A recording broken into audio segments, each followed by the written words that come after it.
Uh-huh. Uh-huh. Oh, and can you add some extra sauce, please? Thank you. Huh?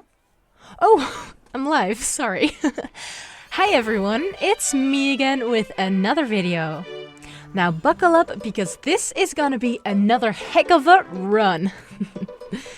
Pun intended. Is it a plane? Is it a bird? No, holy cow, it is the masked hero, Varesa. The writer put in the script that she's the best Natlan character, but we all know that's not true, of course. So, about Varesa.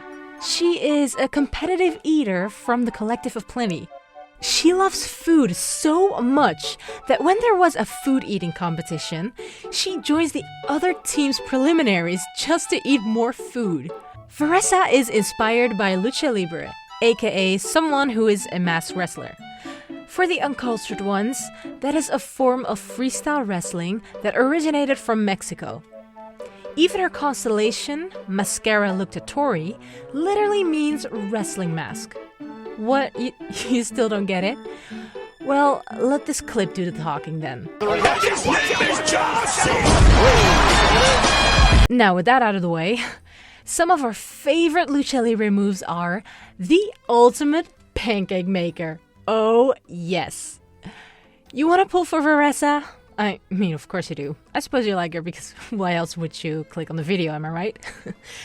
So, I hear you asking now, but why should I pull for this character? Why?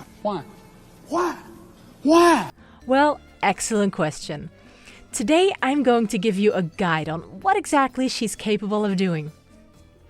Before we plunge into her combat capabilities, there are a few things that are interesting about her.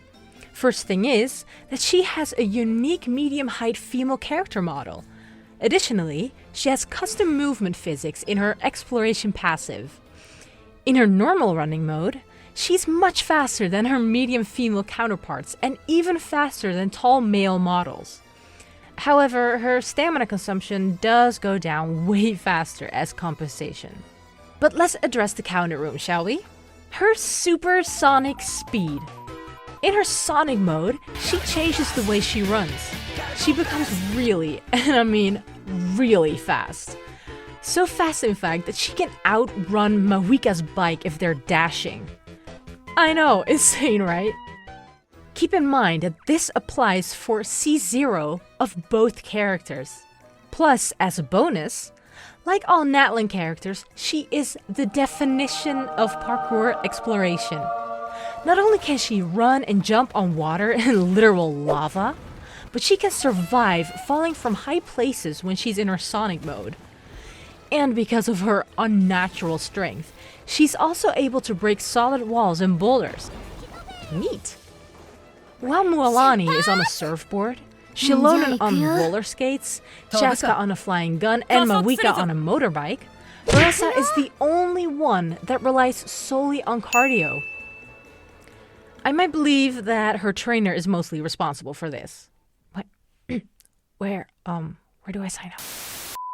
Anyways, we all know why you're here, so let's dive in.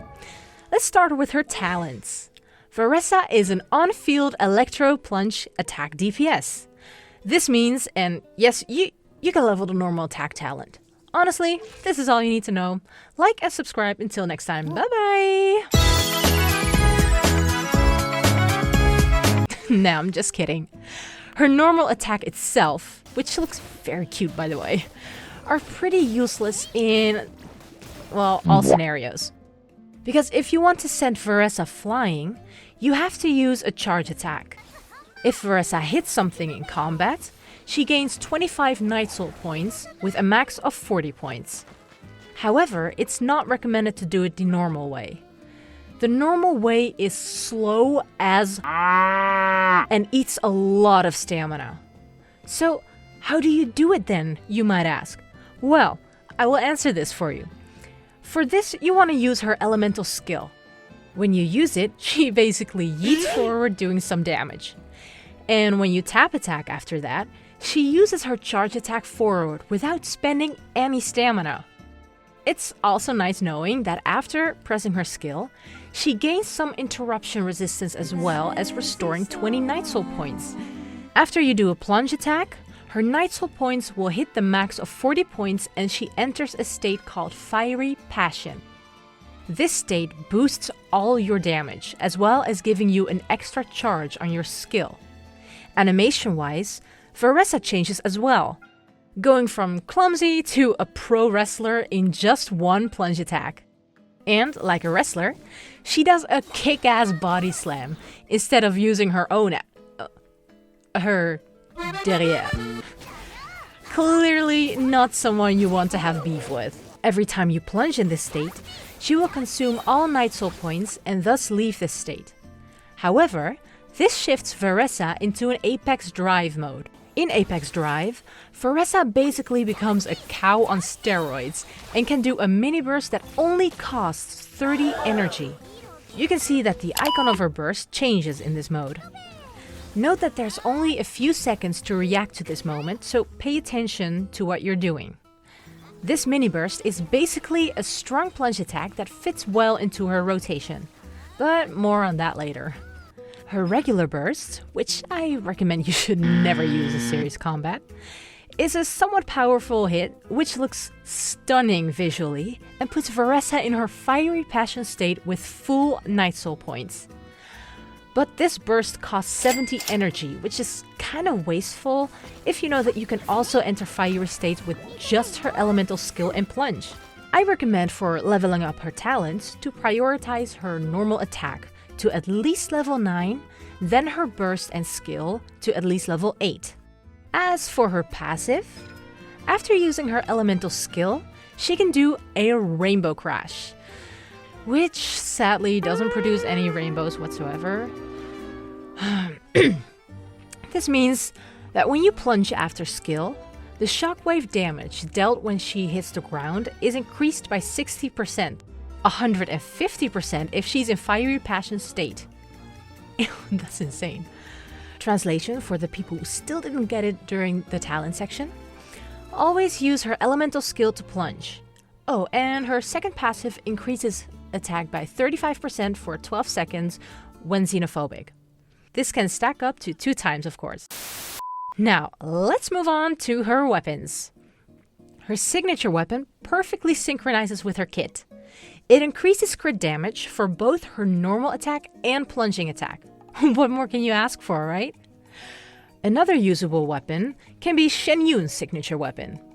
But like almost all Catalyst DPS characters, it is highly recommended if you do not own her signature weapon, you use, and say it with me kids, the Witsith.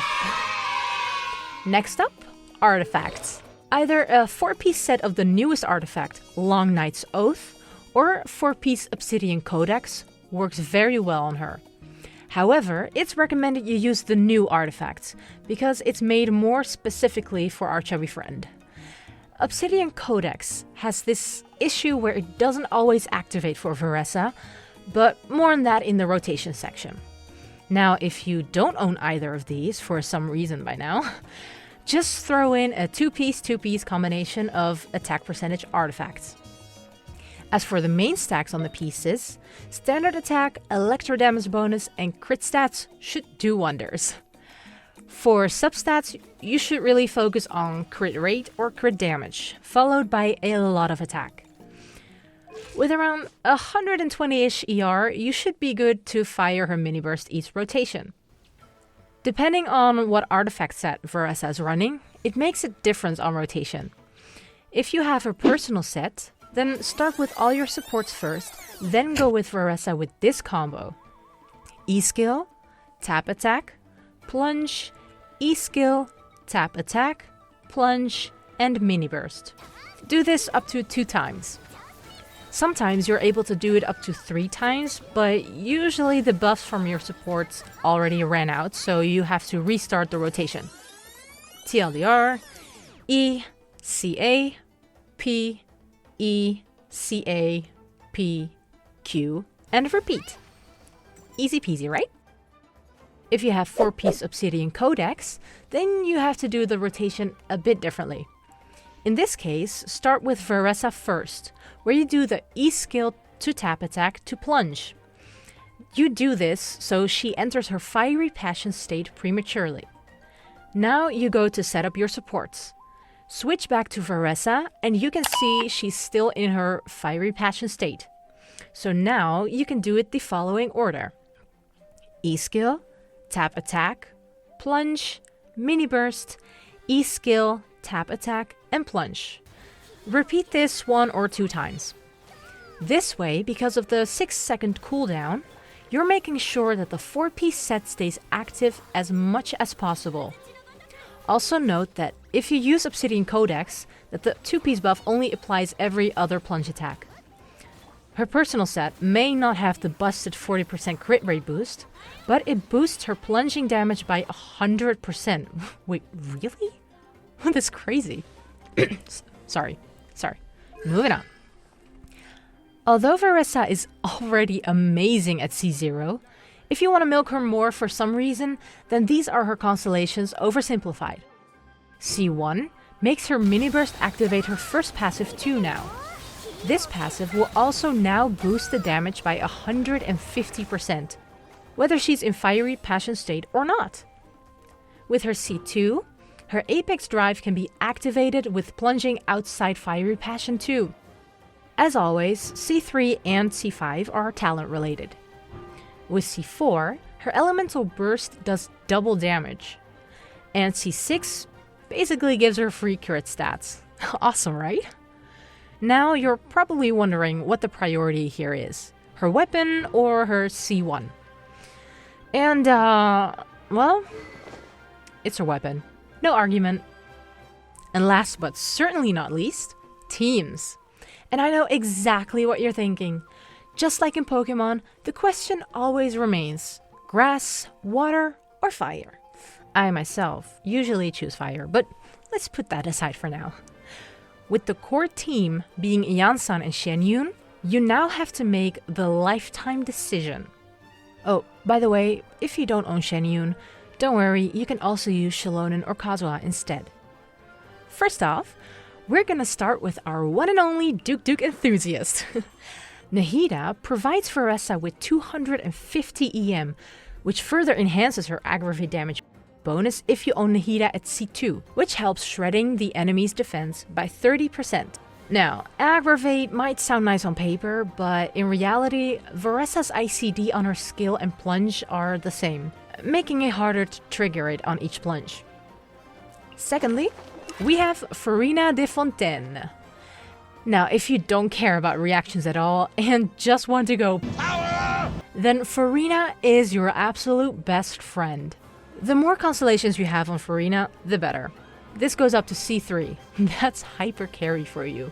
And lastly, if you pick Chevreuse because of her passive, make sure to take the Ladybird out for a Pyro character instead. This can be with MayAqua or Benny if you don't own her. One benefit being that with MayAqua, you can make this the truly American team, of course, but mostly because you're not stuck with Benny's Circle Impact. As you probably would have guessed by now, this is Varesa's Overload team. Now, if you don't own Cloud Retainer, this is the best team comp you can create. Which is the best, you may ask? Well, that depends mostly on your account as well as your preferred playstyle.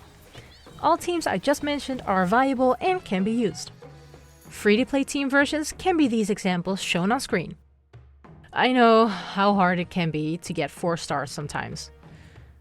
Really, I get it. So, in case you don't get Yansan, Bennett is also usable.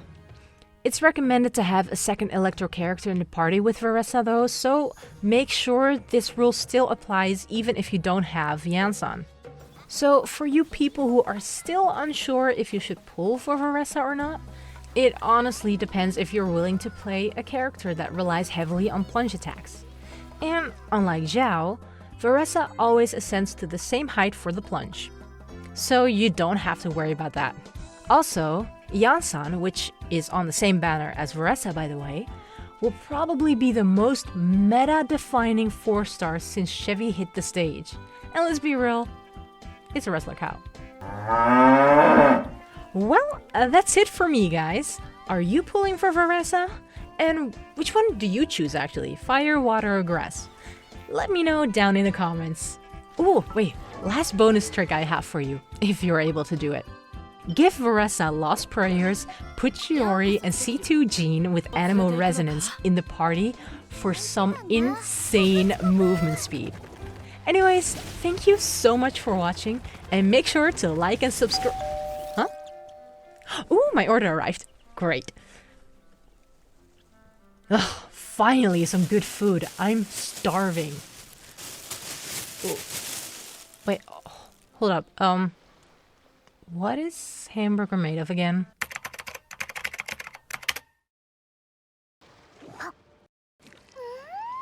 What the fuck?